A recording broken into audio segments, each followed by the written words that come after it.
بسم اللہ الرحمن الرحیم۔ السلام علیکم ورحمۃ اللہ وبرکاتہ۔ میں محمد اسامہ سرسری آپ کی خدمت میں حاضر ہوں۔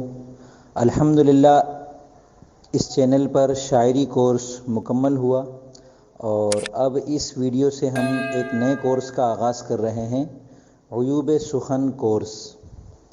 عیوب کی دو قسمیں ہیں، ایک وہ جن سے شعر اور نثر دونوں میں بچنا چاہیے، دوسرے وہ عیوب ہوتے ہیں جن کا تعلق صرف شعر کے ساتھ ہوتا ہے۔ شاعری میں دونوں طرح کے عیوب سے بچنا ضروری ہے۔ ان عیوب کے نام یہ ہیں: املا کی غلطی، جیسے بالکل کو الف کے بغیر لکھنا، بالکل، تو یہ بالکل غلط ہے۔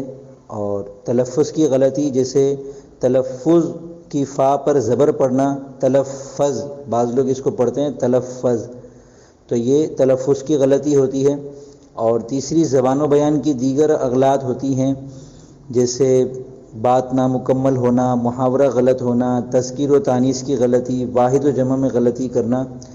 ان تمام غلطیوں سے بچنے کے لیے کسی بھی متعلقہ کتاب کا مطالعہ کر لیں۔ الحمدللہ اردو قواعد پر بے شمار کتابیں لکھی جا چکی ہیں، یا پھر واٹس ایپ پر مجھ سے براہ راست تحریر کورس کر لیں، ٹھیک ہے۔ مزید اغلاط، ان میں سے سب سے اہم ترین جو ہے وہ ہے ناموزونیت، یعنی کلام شعر یا نظم یا غزل وغیرہ کا بے وزن ہونا، وزن سے خارج ہونا، اس کو ناموزونیت کہتے ہیں۔